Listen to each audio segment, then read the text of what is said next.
Excellencies, ladies and gentlemen, dear panelists, Dr. Cohen, Professor Greenway, it's a pleasure to be here in Doha, Arab Capital of Culture 2010. I believe that here we see that so much is happening in this very dynamic hub of the world, and not least we look forward to the World Cup in 2022. The World Innovation Summit for Education has become a highlight on the global calendar.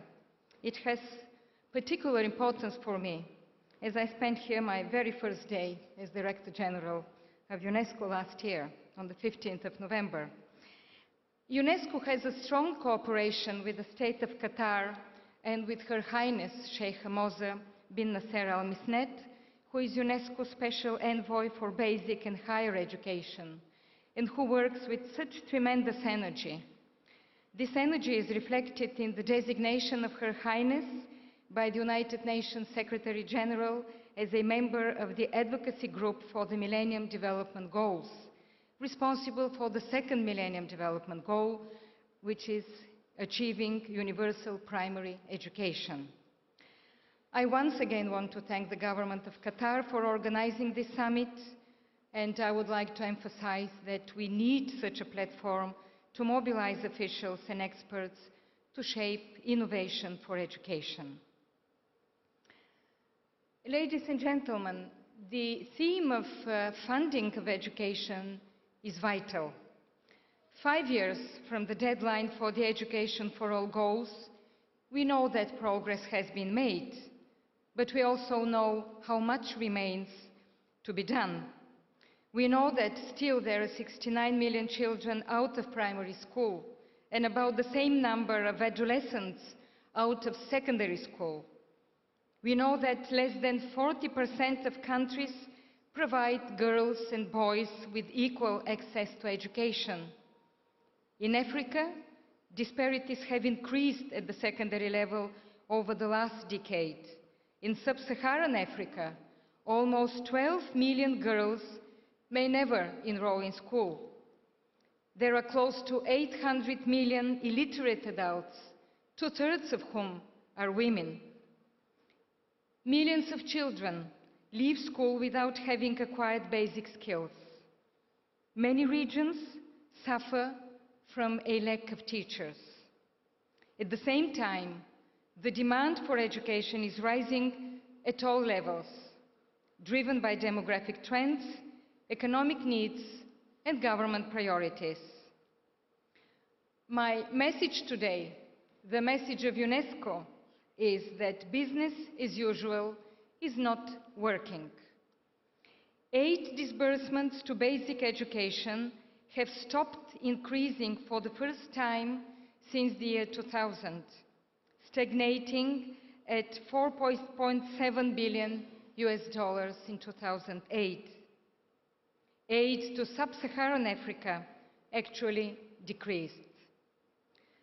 According to UNESCO's Global Monitoring Report on Education 2010, even if developing countries maximized their own resources, there would still be an annual gap of $16 billion for low-income countries to reach Education for All goals. Current aid levels are insufficient to fill this gap. These figures, ladies and gentlemen, portray the situation before the global crisis. The situation today is even more challenging. The crisis, we all know, has hit many countries, especially the poorest.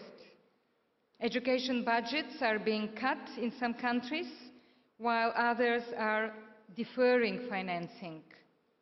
In countries that rely on significant external funding, such as the sub-Saharan Africa, aid disbursements, especially to basic education, have declined by 4%. We see that the stakes are high. We know the importance of education for growth.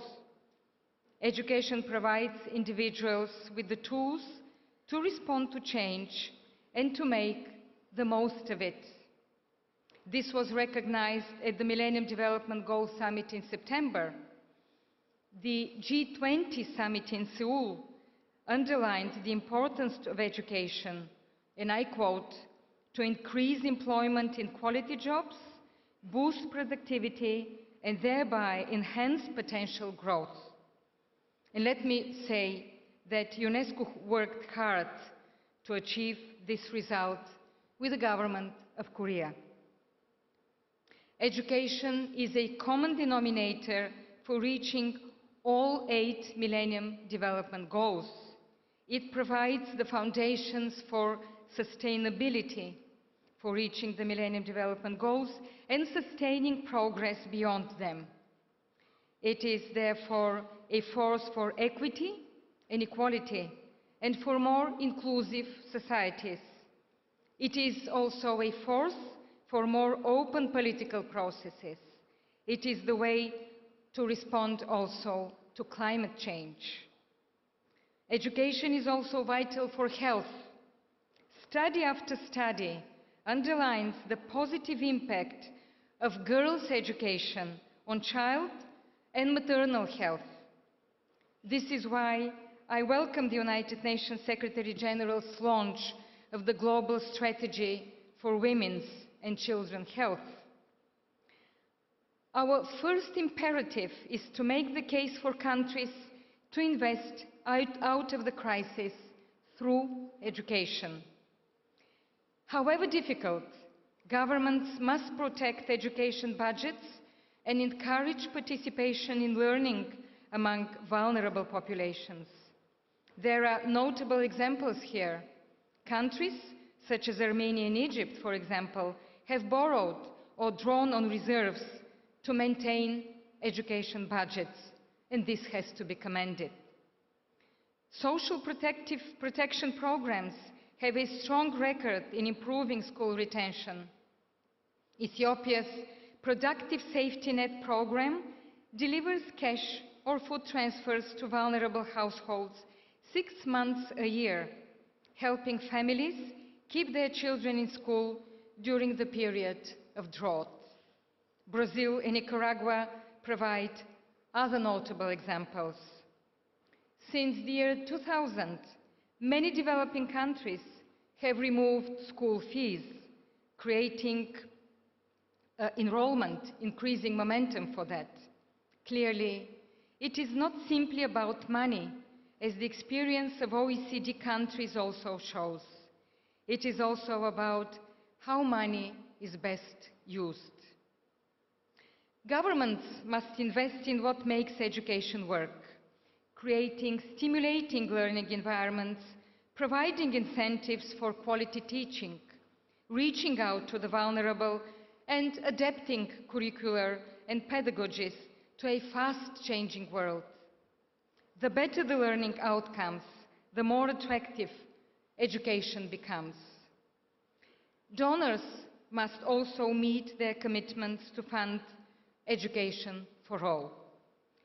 They agreed to this in the Compact 2000 and reaffirmed it in their engagement in Glenaggles. Between 2002 and 2008, there was an average 9% gap between commitments and disbursements in Africa. The Education for All fast-track initiative is, I would say, severely underfunded. If we are serious about achieving sustainable, equitable, and peaceful development, this has to change. There is scope to increase the share to education of overseas development aid. Currently, this represents 12% of total aid, against 17% for the health sector. Increasing effectiveness is also vital. This goes for governments and for donors, which must follow the principles of the Paris Declaration and Accra Agenda for Action in terms of country leadership and accountability. Governments may consider a range of measures to make a difference. Some may review the overall allocation of funds in favor of education. from early childhood and primary to secondary, higher education and research.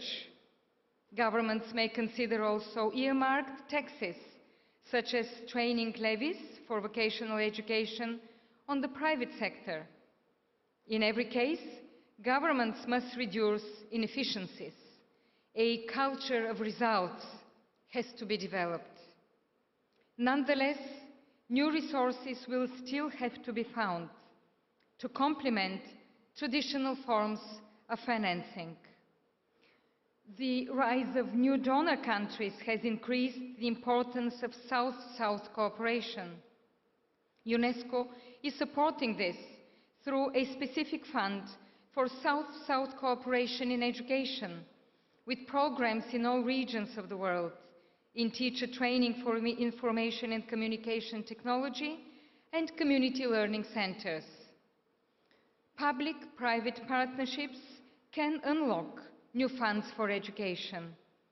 UNESCO recently launched a 5-year joint venture with Nokia to use mobile technology in a way to increase access to quality learning. I mentioned earlier, ladies and gentlemen, the need to break with business as usual. This summit encourages innovation in education. Driven by success in the area of health, there is a growing interest in innovative mechanisms for financing education. This was recognized in the outcome document of the Millennium Development Goals Summit in New York in September. The leading group on innovative financing for development's task force on education, where UNESCO is an active member, has identified a number of instruments. In addition to multi-stakeholder partnerships, the idea of a levy, for instance 0.005% on transactions between 4 major currencies, could be explored. This could raise $30 billion a year. Education bonds in local currency could also be considered in order to better guarantee the financing of education sector projects. A venture fund for investment in innovative education may also be worth exploring. On the basis of results in a number of Latin American countries, the idea of debt for education swaps is being further explored. There have been 18 such debt swaps since 1998. Spain has been a pace-setter, signing agreements with 8 Latin American and Caribbean countries. France has earmarked part of its contracts for debt relief and development to education sectors support in Cameroon, Mauritania, Tanzania, and Nicaragua. I have just returned from Argentina, from the summit of Ibero-American countries, a pioneer in this area, which chaired the UNESCO Working Group on debt swaps in 2006-2008.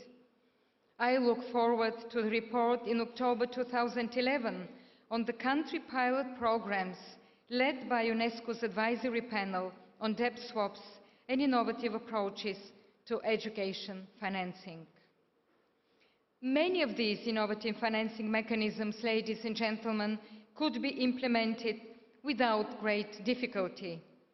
As complementary sources, they can supplement national education budgets and ensure more predictable funding. Innovative financing must lead also to innovation in learning. I believe that areas of innovation that can stimulate sustainable economic and green growth, such as literacy, information and communication technologies in education, technical and vocational training, should be targeted by additional resources. Ladies and gentlemen, excellencies, I have to make a more compelling case for education as the way to invest out of the crisis. I will take this message also to Thailand, to the 10th high-level group meeting on education for all in March. And of course, we will bring this to the next year's G8 and G20 summits and July's annual ministerial review of the United Nations Economic and Social Council dedicated to education. I will also encourage that we explore tangible proposals for innovative financing by organizing an international roundtable in 2011. We have to think over the long term. The costs of insufficient funding for education today will be high for generations to come. The price will fall on individuals and be carried by societies as a whole. Decisions we take now lay the foundations for the century ahead. And as Chinese wisdom is worth remembering here once again, I want to cite a proverb which I personally find very pertinent. If you are planning for a year, plant a tree. If you are planning for a decade, plant trees. If you are planning for a lifetime, educate people. And I thank you for your attention.